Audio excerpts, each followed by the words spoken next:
All right, this is going to be video one for the weekend of January 27th, 28th, and I guess technically 29th, since you can watch these notes Monday night as well, too. We're going to be picking up where we briefly started Unit 9 from. So we're talking about World War I from the perspective of Europe and kind of how that began. So we said, again, the four main causes of World War I in the European side, because remember, America's not going to jump into this war for a few years, are going to be four things: nationalism, imperialism, militarism, and alliances. So in class we talked about nationalism, we talked about the imperialism side and the militarism.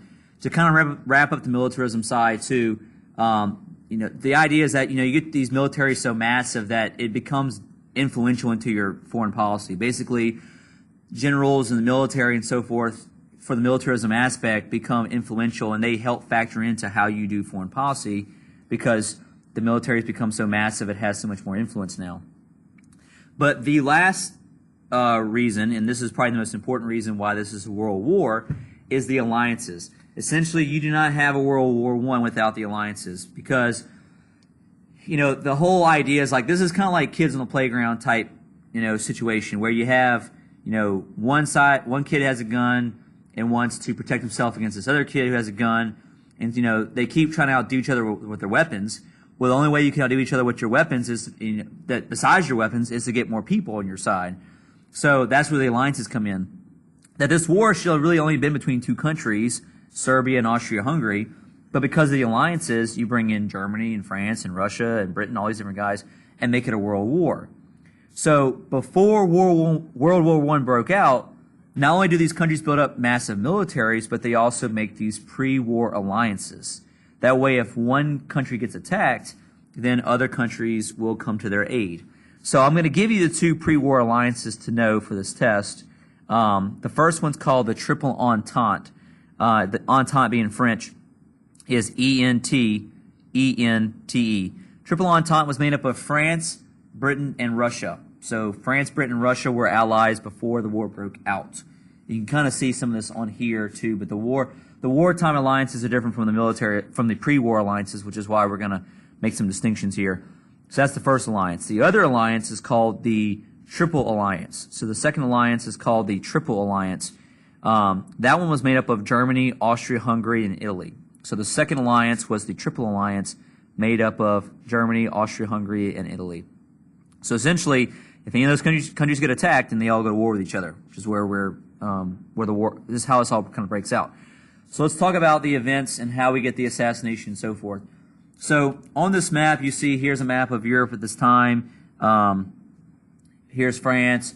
Germany was all this territory here. So Germany had an empire. Austria-Hungary was one empire too. So Austria-Hungary is this area here. So you had Germany here. Then down here you had it says Turkey, but this is technically part of what's called the Ottoman Empire. So essentially, Eastern Europe is controlled by a lot of various empires at this point, because you also have the Russian Empire. Russia also controls this territory here too. So Russia controls territory all on these areas. So you have the Russian Empire, the Ottoman Empire, the Austrian-Hungarian Empire, and the German Empire. Well, one country had broken away not long before all this called Serbia. Serbia, it was made up of all these various ethnic groups called Serbs here in southeastern Europe. And if you remember from geography from a few years ago, this area of Europe in general is a hotbed of ethnic activity. There's a ton of different ethnic groups living in this area. And so they're all at this point being controlled by foreign powers, and obviously they don't want to be controlled by those foreign powers. They like to have their independence. Well, even though you have Serbia formed, not all Serbians live in Serbia. There's a lot of Serbians who live in Sarajevo. And I'll go back to the slide to spell that. So Sarajevo is right here, S-A-R-A-J-E-V-O.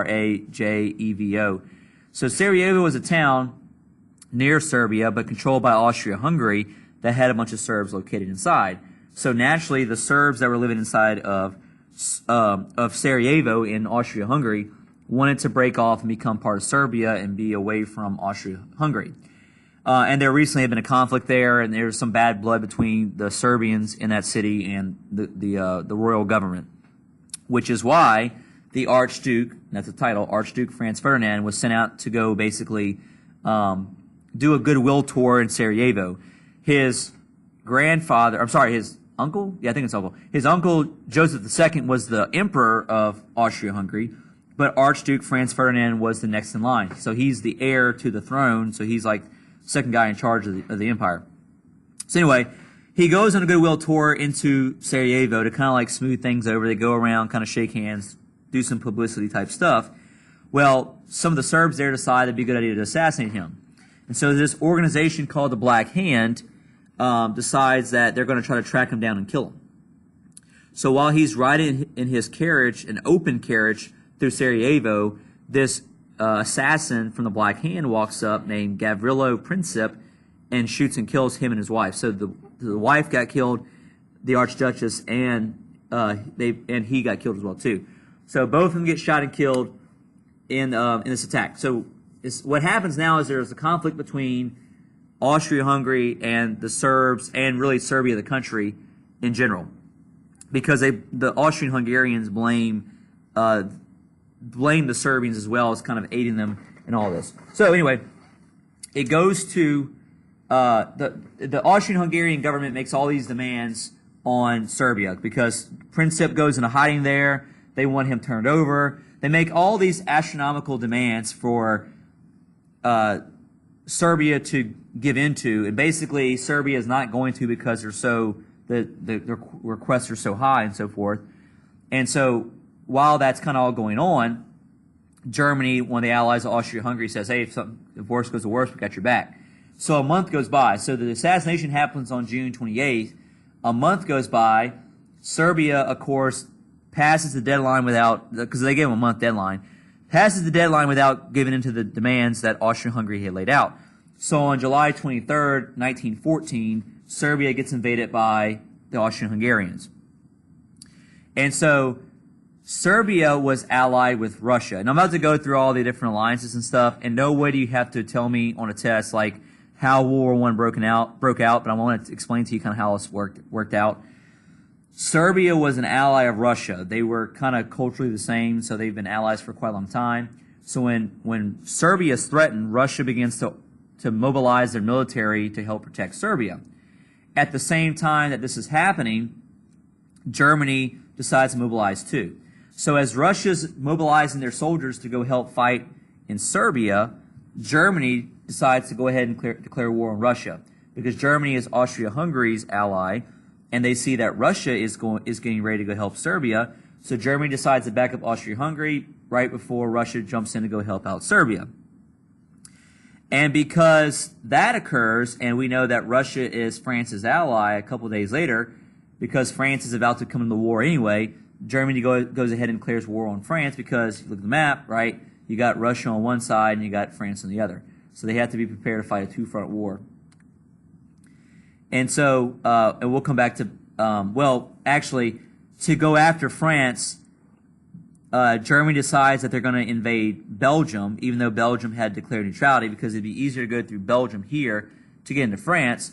And so whenever they threaten and begin to invade Belgium on the 3rd, that pisses off Great Britain, because Great Britain was kind of on the fence still. And August 4th, because France was invaded, Great Britain declares war on Germany. And so all these countries, boom, boom, boom, boom, boom, within a few weeks, all go to war with each other without really fighting a shot at one another because of the alliances. So if it wasn't for these alliances, all these guys wouldn't have gotten involved. So Austria-Hungary are going to fight against Britain, France, Russia, and Serbia. So if you look down here on my wartime alliances chart, you see that the alliances kind of change a little bit once the war breaks out. So on a test, you're more likely going to see and use the wartime alliances than you are going to use the pre-war alliances.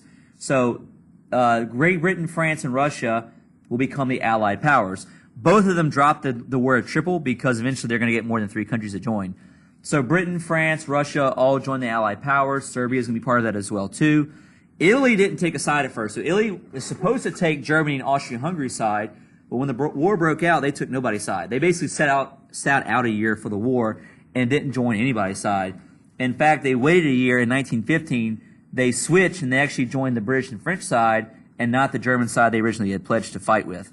So Italy switches over and fights for the Allied powers.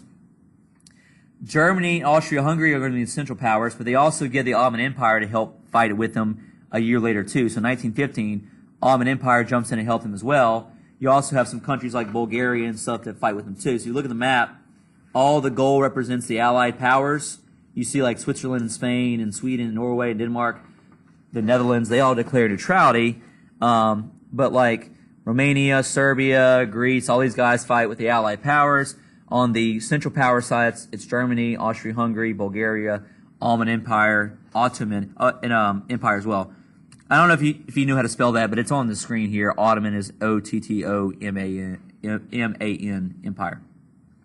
So war breaks out in Europe. They're now fighting as of 1914. By summer 1914, all these countries are at war with each other because of the alliances. So now we need to talk about how America reacts to all this. So Americans were shocked that European nations actually went to war.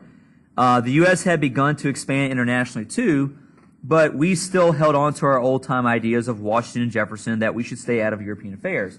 So even though Europe is going to war, and things have changed greatly since that period 100 years ago, we still take that position that we should stay neutral. In fact, that's what Wilson's response is. So when Wilson,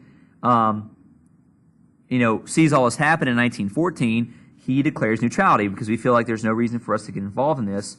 But we're going to find out it's going to be difficult to protect our rights because kind of like the War of 1812, we still want to trade with these guys. We still want to trade with Germany, Britain, France, all these people. And because we try to trade with everybody, they get upset with that and they begin to basically attack our ships.